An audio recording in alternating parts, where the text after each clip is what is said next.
सभी देवियों और सज्जनों को नमस्कार, राम राम। आप सभी का स्वागत है हमारे इस चैनल पर। जैसा कि आपको पता ही है कि कुंडलिनी शक्ति के विषय में मैं पूरी एक वीडियो की सीरीज बना रहा हूं, जिससे कि हमारे मन में इससे संबंधित जितने भी प्रश्न हैं उन सभी का मैं अपने अनुभव के आधार पर एक आसान भाषा में आपको उत्तर देने की चेष्टा करूँगा। तो उसी सीरीज के अंदर भाइयों यह हमारी चौथी वीडियो है और इसमें हम देखेंगे कि इस शक्ति को जागृत हमें कैसे करना है। तो कई भाइयों के इससे संबंधित प्रश्न भी आ रहे थे, तो आज आप खुश हो जाइए क्योंकि आपको तरीका मिलने वाला है और तरीका भी आपको आसान ही मिलेगा। 3 तरह की बातें हम इसमें करेंगे। पहले हम ये थोड़ा सा समझेंगे कि इसका विज्ञान क्या है, कि आखिर हमें करना क्या है। फिर दूसरा हम देखेंगे कि इसकी जो ज़माने में जो प्रचलित विधियां हैं वो कौन कौन सी है। और तीसरा फिर हम जो है मैं अपना आपको निष्कर्ष के रूप में अपना तरीका बताऊंगा जो मुझे सबसे उचित लगता है। तो भाइयों, वीडियो अगर आपको पसंद आए तो बाद में आप लाइक कर देना और इसी सीरीज़ से और मुझसे आगे भी जुड़े रहने के लिए चैनल को आप सब्सक्राइब कर सकते हैं। तो चलिए शुरू कर देते हैं। फिर सबसे पहले हम इसके विज्ञान को देख लेते हैं। अब आप देख सकते हैं कि कुंडलिनी शक्ति आखिर कहाँ है। निश्चित रूप से आपकी कुंडलिनी शक्ति आपके शरीर के अंदर ही है, या आप मानसिक रूप से देखें तो वह आपके अवचेतन या सबकॉन्शियस माइंड के अंदर ही है। तो उस चीज़ के बारे में अगर आपको थोड़ा बहुत भी कोई सुराग अगर पता लगाना है तो आपको क्या करना पड़ेगा, आपको अपने अंदर देखना पड़ेगा, अपने शरीर के अंदर, अपने अवचेतन मन के अंदर। और फिर अंदर भी बहुत बड़ी एक दुनिया है, तो उसके अंदर भी आपको पता होना चाहिए उसका एग्जैक्ट एड्रेस कि कहाँ पर यह शक्ति मुझे मिलेगी। तो फिर आप जल्दी से उसके पास जाकर और तब आप उसके साथ कोई छेड़छाड़ करके उसे जगाने की बात कर सकते हैं। तो ये तो भाइयों आपको करना ही होगा।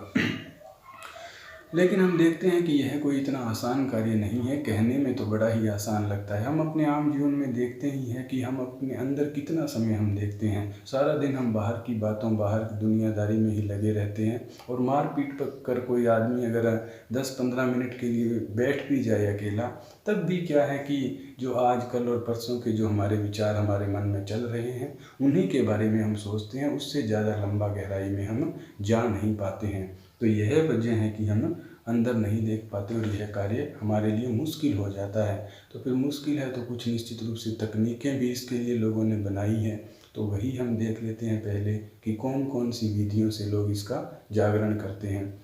सबसे पहला तो है कि सहज ही, कि अपने आप ही कुंडलिनी शक्ति जाग जाए। ऐसा तब होता है जब व्यक्ति के मन की जो समझ है उसकी एक उचित अवस्था आ जाए, तो प्रकृति जो है वह खुद ब खुद उसकी कुंडलिनी को जगा देती है। यह तो बड़ा ही एक सही और आसान कार्य है, अपने आप ही हो जाता है। दूसरा है फिर एक्सीडेंटल या कोई इंटेंस कार्य करने से कुंडलिनी जाग जाती है। कोई दुर्घटना हो जाए या किसी काम को आप बहुत ज़्यादा ही ज़बरदस्त शक्ति से करें तो उससे भी यह कार्य हो सकता है।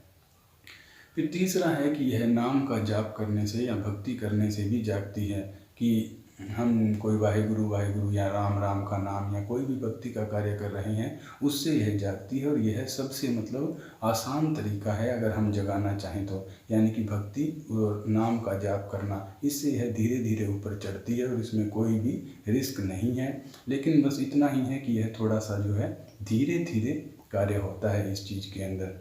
फिर चौथा वही ऋषि मुनियों का तरीका है जो उनकी परंपरा चलती आ रही है। वह तो बिल्कुल राजयोग की तरह ही है कि पहले आपको आसन, यम नियम आसन, प्राणायाम, प्रत्याहार, धारणा, ध्यान वगैरह इस तरह से करवाया जाता है। और जब आपकी ध्यान की एक उच्च अवस्था आ जाती है तब जाकर गुरु आपको इसका ज्ञान देते हैं। और तो फिर आपको कोई दिक्कत नहीं होती, क्योंकि आपका शरीर और विचार पहले से ही शुद्ध हो चुके हैं। तो इसलिए कोई उसमें समस्या होती नहीं है उस तरीके में भी। इसके अलावा लोग एक शक्तिपात का तरीका भी इस्तेमाल करते हैं। शक्तिपात में क्या है कि जो आपका गुरु या जो भी व्यक्ति आपके ऊपर शक्तिपात कर रहा है वह अपनी ऊर्जा से आपकी ऊर्जा को खींचकर ऊपर उठा देता है। तो इसमें जिन लोगों के लिए यह सही कार्य कर जाता है वो तो कहते हैं कि यह बहुत ही अच्छा है, इसमें कोई दिक्कत नहीं है। तो ऐसा हो भी सकता है, लेकिन भाइयों थोड़ा सा रिस्क इस बात में रहता है, क्योंकि एक अच्छा गुरु मिलना आजकल मुश्किल है। और अगर मिले हमारे सामने हो तब भी हम उसे पहचान नहीं पाते हैं। ढोंगी लोग इसमें आजकल थोड़े काफ़ी ज़्यादा मिल जाते हैं। तो ये दिक्कत है, अगर कोई अच्छा गुरु ना हो और वह आपके शरीर के साथ कोई छेड़छाड़ करे तो थोड़ी आपके लिए may be there are some risk for you.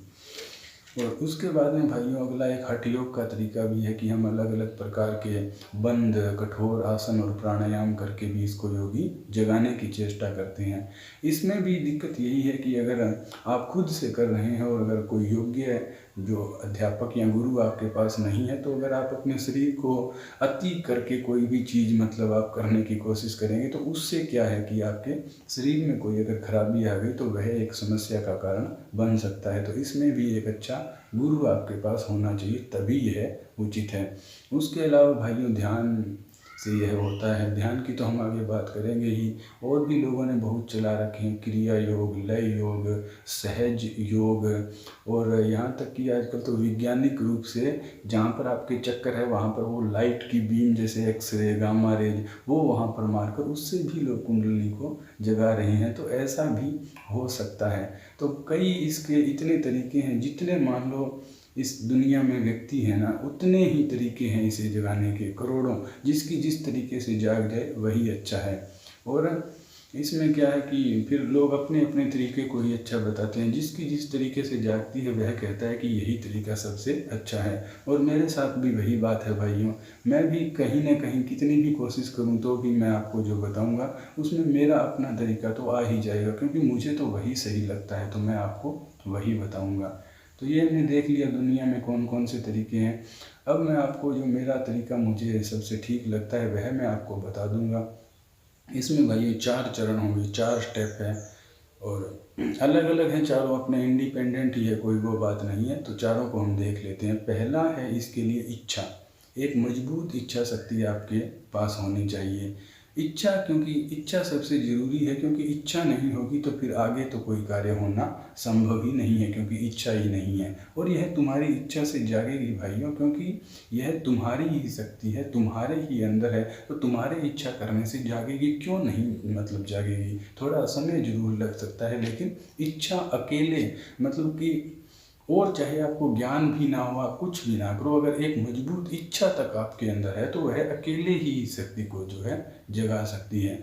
लेकिन दिक्कत यह है कि हम देखते हैं कि बहुत से लोगों की तो ऐसी इच्छा ही नहीं है, आधे लोगों को तो ज्ञान ही नहीं है, और जिनको थोड़ा बहुत ज्ञान है वो डरे हुए बैठे रहते हैं, तो इसलिए वो इच्छा करते ही नहीं हैं। फिर कुछ लोग हम में से इच्छा कर भी लेते हैं, तो वहाँ पर दिक्कत ये है कि एक तो हम एक साथ कई सारी इच्छाएँ करते हैं, 50, 60 या 100-200 इच्छाएँ हमारी एक साथ ही होती है, तो इसलिए उनका पूरा होना थोड़ा मुश्किल हो जाता है। और फिर हम एक इच्छा को लंबे समय तक पकड़ कर भी नहीं रखते। मान लिया आपने ये वीडियो देखी, आपने कुछ और देखा, 2-3 दिन आपके मन में इच्छा रही, लेकिन उसके बाद में आप जो है भूल गए और वो इच्छा चली गई। तो भाइयों, इच्छा करके उसे लंबे समय तक उसे पकड़ कर रखना पड़ता है, तब जाकर वह कार्य रूप के अंदर परिणित होती है। तो इच्छा अकेले ही कर सकती है।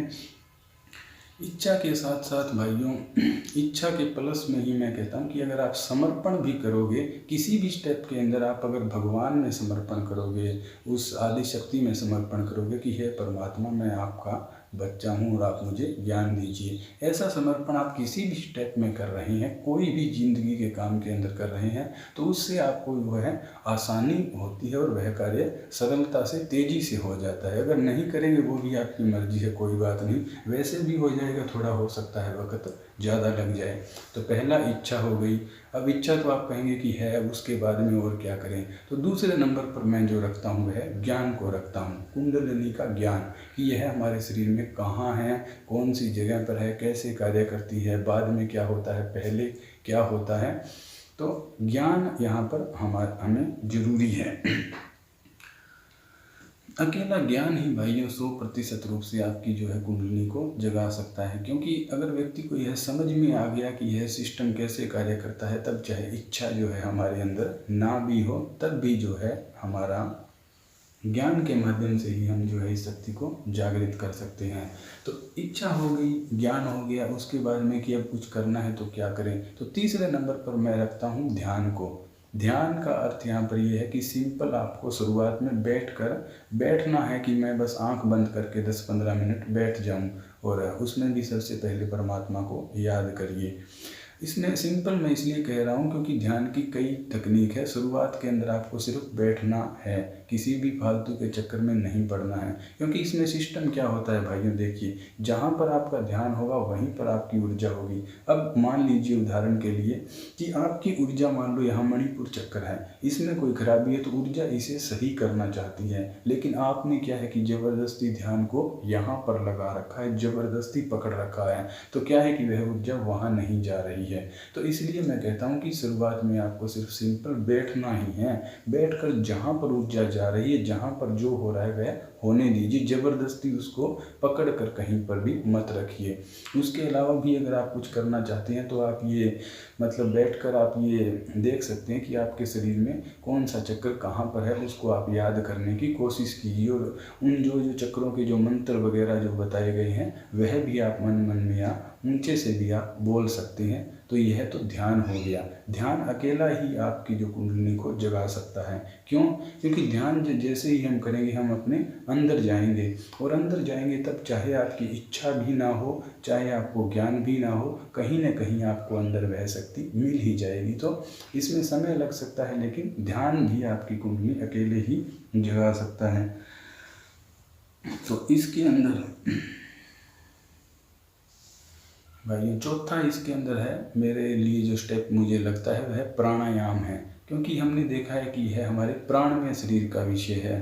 तो प्राण हमारा जो है सांस से संचालित होता है। तो सांस से ही हम इस शक्ति से सबसे ज़्यादा छेड़छाड़ कर सकते हैं। लेकिन शुरू में आपको सिंपल प्राणायाम करना है, क्योंकि यह कई तरह के होते हैं और कई बार जो हमारे शरीर के लिए सूट नहीं करते हम वह भी प्राणायाम कर बैठते हैं, जो नुकसानदायक भी हो सकता है। तो आप अगर कोई छोटा मोटा प्राणायाम कर रहे हैं तो वह तो करते रहिए, लेकिन इसके लिए मैं जिस प्राणायाम की बात कर रहा हूँ वह महात्मा बुद्ध ने जो तरीका बताया वह मैं आपको रिकमेंड करूँगा कि आप भी वही कीजिए। बुद्ध ने कहा है कि कुछ मत करो, बस बैठो और अपनी सांस को देखते रहो कि सांस कहाँ चल रही है।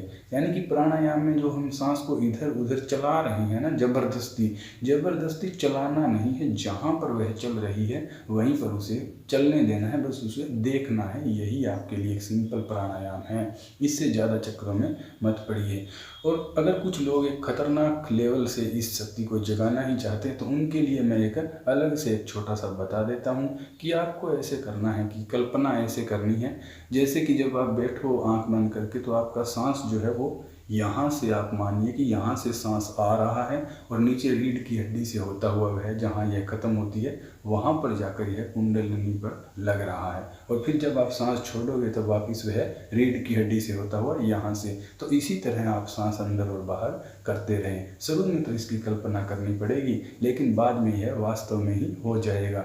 और यह सबसे खतरनाक, सबसे तेज और सबसे डायरेक्ट तरीका है। अगर आपको बहुत ज़्यादा ही इच्छा है तो बता दिया है मैंने आपको।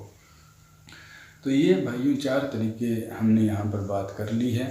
इसके अंदर इसके अलावा भी हमें कुछ सावधानियां जो है वो रखनी चाहिए। उदाहरण के लिए कि हमें थोड़ा बहुत अति आपको किसी भी चीज़ की नहीं करनी है कि मैं बहुत ज़्यादा एक ही चीज़ पर ध्यान दे रहा हूँ। थोड़ा थोड़ा आप सब करिए, थोड़े थोड़े आप एक्सरसाइज कीजिए कि आपका जो शरीर है वह फिट रह सके। आप अपना हेल्दी फूड खाइए, सब्जियाँ, फल फ्रूट वगैरह, जो भी आप गंद मंद और इस तरह की चीज़ें खा रहे हैं तो उन्हें आप थोड़ा सा कम कर दीजिए। इसके अलावा आप जो है प्रकृति के सानिध्य में रहिए, घूमिए, सूर्योदय देखिए, सूर्यास्त देखिए, ऐसा आप कर सकते हैं। और आप अपना जो काम है दुनियादारी में वह तो आप करते रहिए, लेकिन थोड़ा सा समय अकेले में खुद के लिए निकालिए। अपने विचारों को देखिए, आपके जीवन में क्या चल रहा है वह सब आप देखिए। कोई आप अच्छी किताबें, धर्म ग्रंथ, शास्त्र वगैरह पढ़िए, थोड़ा उस परमात्मा को याद करिए। कहने का भाव ये है कि सब अच्छा करिए, अच्छा फीलिंग होनी चाहिए। किसी के लिए बुरा मत सोचो, यही कहो कि मेरा अच्छा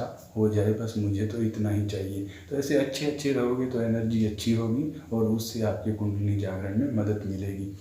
तो ये मैंने भाइयों आपको अपने तरीके बता दिए। ये क्या है, जो राजयोग में पतंजलि ने बताया है हमने उससे बिल्कुल उल्टा किया है। पतंजलि और वो उनका मानना तो ये है कि पहले हम खुद के शरीर को शुद्ध करें, विचारों को शुद्ध करें और एक उच्च अवस्था में जब हम पहुंच जाएं तब वहां से हमारा कुंडलिनी का जागरण होगा। लेकिन हमने जो बात की है, हम ये कह रहे हैं कि पहले हम इसका जागरण करेंगे और फिर जब यह शक्ति जागेगी तो यह अपने आप ही योग, आसन, प्राणायाम करवा कर हमें जो है शुद्ध कर देगी।